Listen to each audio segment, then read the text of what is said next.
Capítulo 1139 de One Piece, Devorador de Montañas. Y tenemos el volumen 25 de los viajes de Yamato por los templos de Wano, con el mejor volumen hasta ahora, porque aparecen por primera vez Uruto y Pechugán desde su derrota en Wano, y vemos como Hus Hus está desenvainando una espada grande para ejecutarlos. El título de este volumen es A punto de acabar con un par de insubordinados, o con dos rebeldes, lo que nos habla de que Uruto y Pechugán se rebelaron contra Hus Hus. Seguramente este ex Tobiropo tomó el control de esta zona y obligó pues a los demás Tobiropo a servirles. No sabemos el caso de los demás, pero por lo menos Pechugán y Uruti sí, porque el hecho de que se hayan insubordinado o rebelado pues quiere decir que en algún momento estuvieron bajo las órdenes de Hus Hus. Y la katana que está desenvainando en este momento es la de Yasui, porque si recordamos, la katana de Hus Hus es una muy pequeña que tiene una vaina muy grande para lo pequeña que es la hoja. Y pues evidentemente estoy muy emocionado de volver a ver a mi personaje femenino favorito de One Piece, Uruti, y espero que dentro de esta mini historia se revele su futuro, si se va a quedar en Wano, si va a zarpar al mar. Y el hecho de que Hus Hus sea el líder pues cuadra bastante bien, porque si recordamos, cuando formaban parte de los Tobiropo tenía una rivalidad con Sasaki por ver quién se convertía primero en una calamidad de Kaido. Así que los más fuertes, los Tobiropo más fuertes y con más posibilidades de convertirse en líderes pues eran Sasaki y Hus Hus. Y en este volumen de alguna forma vemos esa resolución, porque no vemos sentado a Sasaki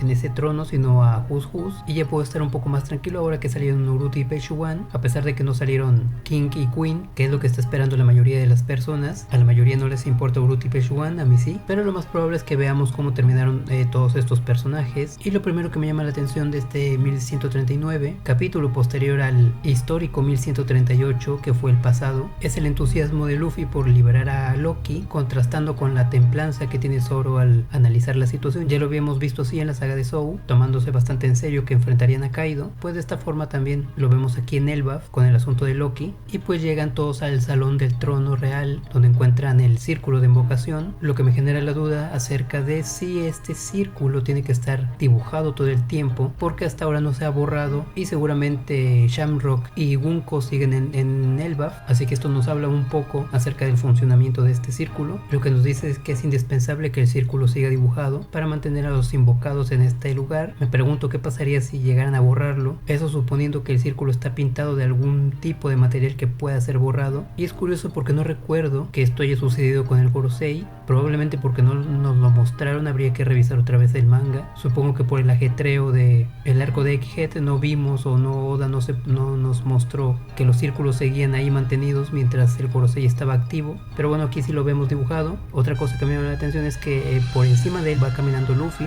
y no parece que haya alguna clase de efecto si alguien más se para sobre este círculo, alguien que no sea un caballero de Dios o un Gorosei, lo que nos podría hablar acerca de que solamente funciona para este tipo de personas y no para humanos normales. Tampoco hay un efecto negativo, un dolor de cabeza, un desmayo, nada. Y siguiendo con el trono, porque hay bastantes cosas interesantes, está el detalle de las 3 marcas en la pared. Sabemos que por todo el castillo hay marcas de guerra del combate de Loki contra todos los gigantes de la corte, pero estas me llamaron la atención porque parecen un zarpazo de un animal y me hacen preguntarme acerca de la habilidad de Loki, de su Akuma no Mi. Sabemos que es usuario, pero no sabemos de qué fruta. Yo había propuesto una paramecia para Loki, pero parece que todo apunta a que va a ser una Zoan, y podríamos estar hablando de la fruta mítica del Fenrir, el lobo más importante de la cultura nórdica, que según la historia va a jugar un papel importante en el Ragnarok, dándole muerte al dios Odín. Y recordemos que el dios Odín, bueno, para mí es el rey Harald, es quien representa al dios Odín, como ya ha muerto y fue a manos de su hijo Loki, pero en la mitología nórdica muere a manos del Fenrir. Pues podríamos estar hablando que Loki tiene esta fruta. Probablemente esto ya se había dicho en algún canal de teorías de One Piece, estoy casi seguro, pero como yo no sigo mucho las teorías,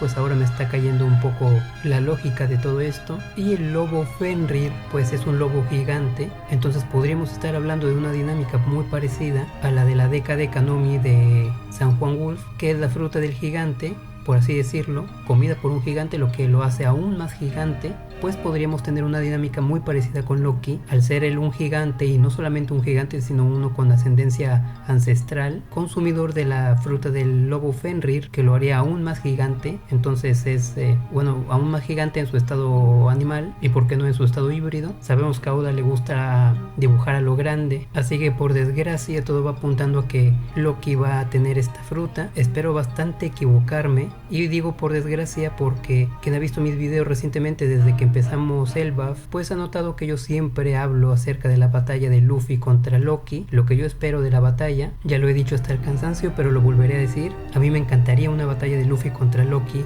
que sea totalmente absurda, totalmente ridícula, llena de referencias a los cartoons, tanto de Luffy como Loki, pero siendo Loki la antítesis de la Ito Ito modelo Nika, y mientras Luffy se estaría divirtiendo en la pelea con base en la inocencia, Loki se estaría divirtiendo en la pelea con base en la crueldad, porque ya conocemos su historial de bromas crueles, y para mí sería perfecto que esto sucediera. Sería mi batalla favorita de todo One Piece, y para esto obviamente Loki debe de tener una fruta que se le acerque bastante a la Ito Ito modelo Nika, y yo proponía una paramecia un poco para romper con esta moda, con esta tendencia de las Zoans que se han revalorizado bastante, pues un poco para romper con eso, una paramecia que le permita divertirse o jugar. Y es que eso para mí sería lo mejor que podría pasar en el Elbaf. O sea, inclusive le puedo perdonar a Oda todo, le puedo perdonar a Oda que quiera revivir a Vegapunk, que quiera volver otra vez a humanizar a Kuma, le perdono el Bonica, todos los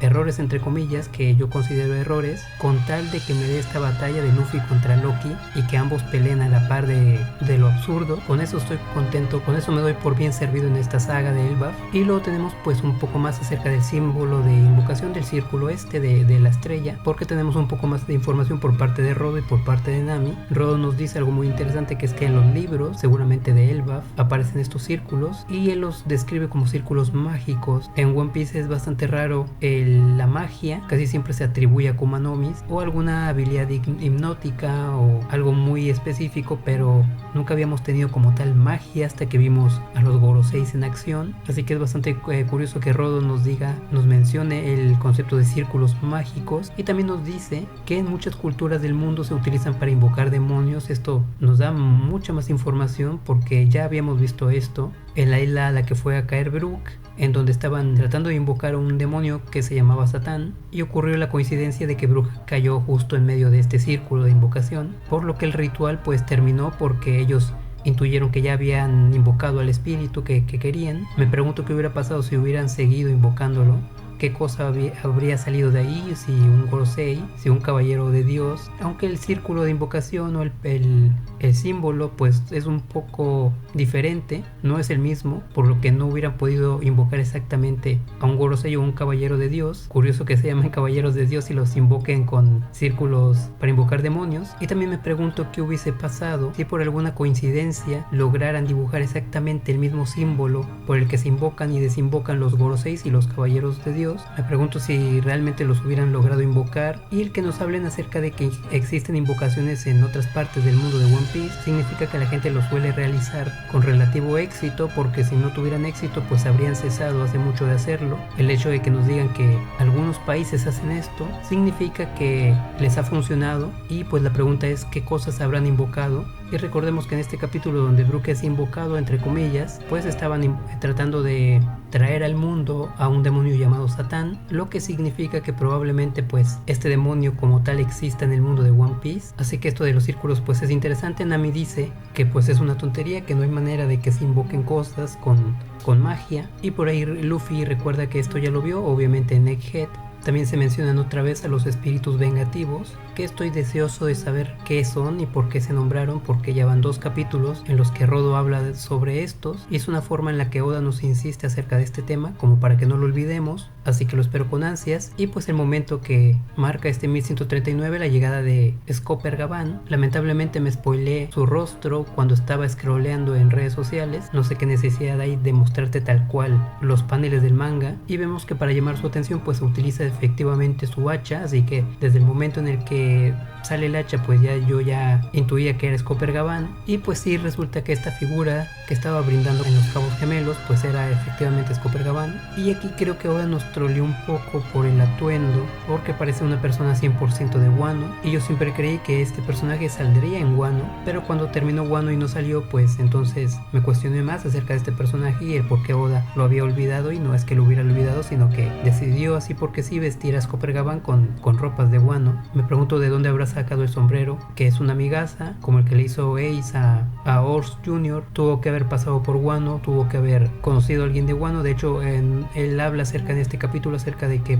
hace mucho que no visita Wano, así que en algún momento debió haber estado ahí. Eso podría explicar el sombrero. Y pues sí, Scooper Gavan es el padre de Colón y esposo de Ripley. Recordemos que Scooper Gavan tiene el cabello negro y actualmente en este 1139 pues creo que lo tiene blanco, al igual que Rayleigh. Y eso fue parte de la confusión, porque muchos le atribuían el cabello rubio a esta figura misteriosa y resulta que lo tenía pues canoso. Entonces, como Gavan tiene el pelo negro, tenía el pelo negro en su juventud, y Colón lo tiene de color rosa, pues eso significa que heredó la mayor parte de su apariencia de su madre Ripley. Entonces ella debe de tener el cabello de color rosa, aunque no me explico las pecas porque ni Scooper Gavan ni Ripley tienen pecas. Y luego tenemos a Gavan hablando acerca de la libertad, que siempre es un tema bastante interesante.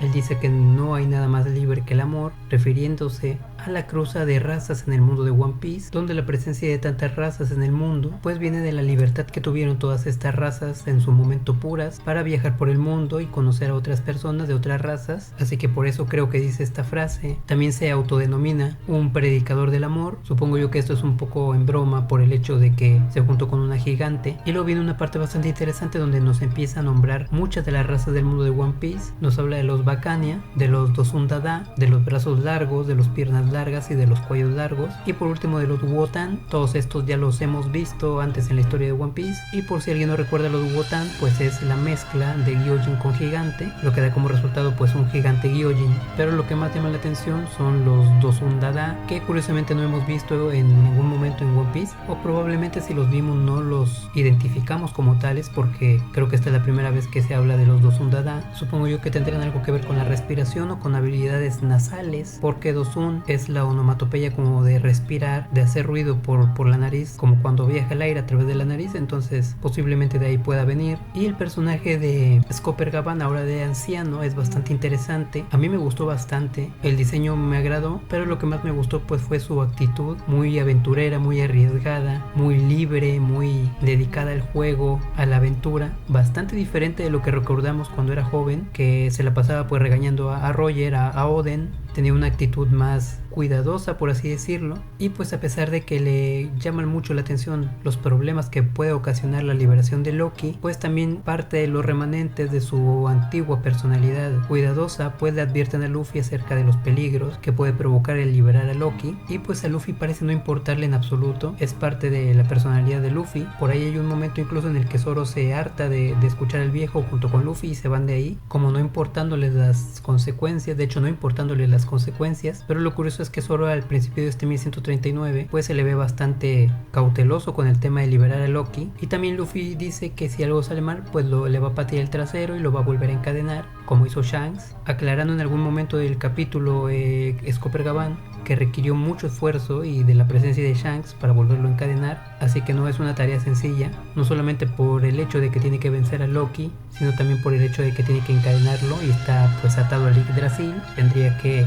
rodear todo el árbol para poder encadenarlo, y eso es algo extremadamente difícil, no sé cómo Shanks lo logró. Y algo muy interesante que va a dar bastante de qué hablar es la cicatriz en forma de quemadura o de fuego que tiene en el rostro. Estaremos hablando de que posiblemente Scooper Gavan es el Hinokizu del que hablaba Kid, que poseía un Rod Poneglyph y que viajaba en un barco negro que ocasionaba que los barcos aledaños se hundieran en remolinos, porque encaja bastante con la apariencia de la cicatriz en forma de flama que tiene en el rostro. Y pues acerca de Gavan sabemos que es el equivalente de Sanji del trío monstruoso.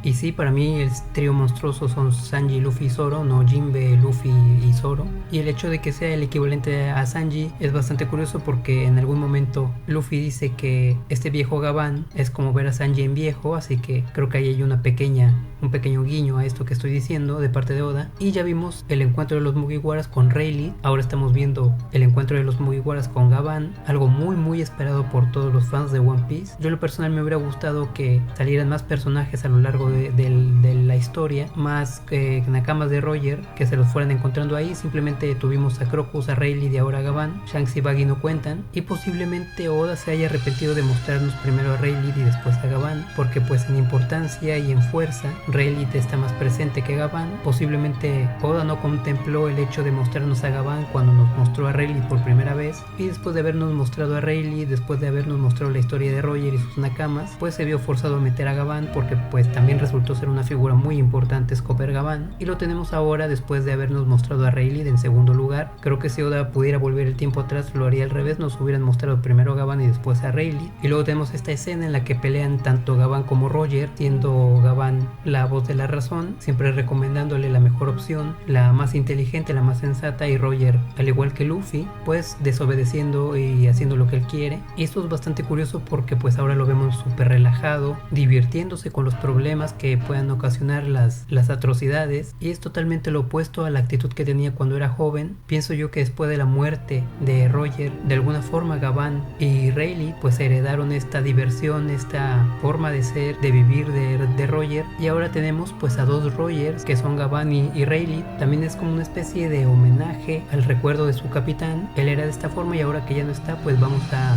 honrarlo siendo como él era. También pudo haber sido que Roger estaba muy adelantado en espíritu a todos sus demás compañeros, sus demás nakamas, y tuvo que Scopper Gavan experimentar por medio pues precisamente de la experiencia un montón de sucesos que lo llevó a ser como antes era su capitán. Cualquiera que haya sido la razón, pues me llamó bastante la atención y me pareció bastante genial que ahora Scopper Gavan tenga esta actitud. Y tenemos el salón de los tesoros que estaba detrás del asiento del trono del rey Harald. Se acabó la búsqueda. No me molestaba el hecho de que tuvieran que pasar unos cuantos capítulos para seguir investigando, porque a mí me gusta mucho la arquitectura del mundo de One Piece y ver un poco más del castillo no me hubiese molestado para nada. Pero la búsqueda ya terminó, ya llegamos a la llave. Elbaf está pasando bastante rápido, por lo menos así lo estoy sintiendo, y pues es una sala de tesoros vacía que ha sido totalmente saqueada a excepción de la llave de Loki, lo cual me remite pues a una fantasía de las que Oda sabe presentarnos. Es como si estuviéramos escuchando el inicio de un cuento, de una leyenda. Había una vez una sala de tesoros vacía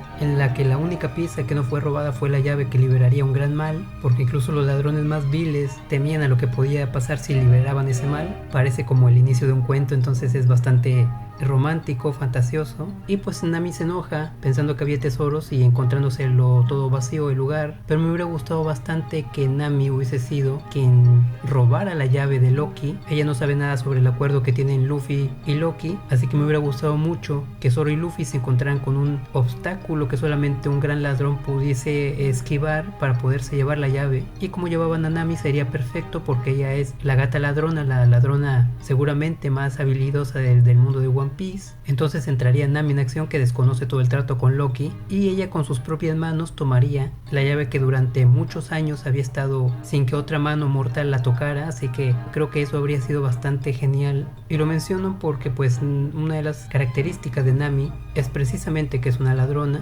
y este concepto no ha sido muy bien aprovechado desde hace mucho tiempo. Me gustaría que Oda pues le diese protagonismo a las habilidades de hurto de Nami. Por ejemplo, en Onigashima me hubiese encantado que Nami se hubiera robado un montón de tesoros de Onigashima precisamente, y que se empezara a decir entre los piratas que Nami, la gata ladrona, había infiltradose hasta Onigashima, la base de Kaido, y robado los tesoros de uno de los 4 emperadores. Que Nami se hubiese ido haciendo una fama de ladrona a cada lugar que iba, y aquí en Elbaf pues la gente diría después de este arco que Nami, la que alguna vez robó a Kaido, pues ahora también fue la responsable de robarse la llave de Loki, y Nami llegaría pues a brillar muchísimo como una leyenda sin necesidad de utilizar la fuerza, y llegaría a ser tan famosa como el resto de sus nakamas por sus hazañas, un punto bastante desaprovechado. Y otra cosa es que no me explico cómo es que saquearon tanto la sala de los tesoros en Elbaf. Seguramente mucha gente accedió a este lugar, si se supone que es un lugar secreto. Me parece bastante increíble que estén todos los cofres vacíos, es decir, es necesario para enfatizar que la llave es extremadamente peligrosa. Pero si nos ponemos a pensar, una persona que llegue a Elbaf tendría que pasar por el inframundo con todos esos animales, escalar el Yggdrasil, suponiendo que no fue visto por ningún gigante, y encontrar específicamente la aldea del castillo, infiltrarse sin que nadie lo vea porque recordemos que hay guardias en el castillo, y además de eso encontrar la entrada secreta. Me parecen demasiados obstáculos para que una sola persona, un solo ladrón haya podido conseguir llegar, y ahora pues estamos hablando de muchos ladrones, así que eso no me cuadra. Y pues finalmente tenemos el reto de Gavan a Luffy, quítame la llave, así que se viene un combate entre este viejo camarada de Roger y uno de los nuevos 4 yonkos. Va a ser bastante interesante ver a Luffy pelear, y también será interesante ver qué habilidades tiene Gavan. Y pues vemos que Gavan ya tomó la llave. Me hubiera gustado, como dije, que hubiese sido Nami, pero pues Gavan ya tiene la llave en sus manos, y me parece curioso que pues solamente han pasado 20 años de la ejecución de Roger, y todos los nakamas relacionados con Roger pues parecen bastante ancianos en comparación de lo que se podría esperar a 20 años. Los nakamas de Roger tenían alrededor de 50 años cuando estaban con él, con su capitán, y ahora tienen alrededor de 70. Creo que en 70 años no es una edad como para que se vean tan viejos, lo que me hace pensar que probablemente hubo algún efecto secundario, no sé, después de ver el One Piece o alguna cosa que los hizo envejecer más, como en el caso de Ben Beckman, que también lo vemos con un cabello cano cuando realmente no ha pasado tanto tiempo, y el resto de sus nakamas pues parece que tampoco han tenido ningún signo de envejecimiento. Y por último me pregunto acerca de qué va a pasar con este personaje Gavan. Creo que no hay otra salida en One Piece más que ver a estas leyendas morir una por una. Tendríamos que ver a Rayleigh y a Gavan morir para dar paso pues a las nuevas leyendas, y si esto es así pues me pregunto quién va a matar a Gavan, y si lo llegan a matar pues creo que va a ser en este arco, sería lo más apropiado, probablemente uno de los caballeros de Dios, probablemente el propio Shamrock. El círculo de invocación sigue activo, así que esta posibilidad está latente. Y también decir que lleva 20 años Gavan en Elbaf, lo que nos dice que no ha viajado mucho, porque aproximadamente han pasado 20 años desde la ejecución de Roger, así que lleva bastante tiempo en este lugar. Y esto ha sido todo lo que más me ha gustado, lo que más me ha llamado la atención de este 1139, y esperar el siguiente.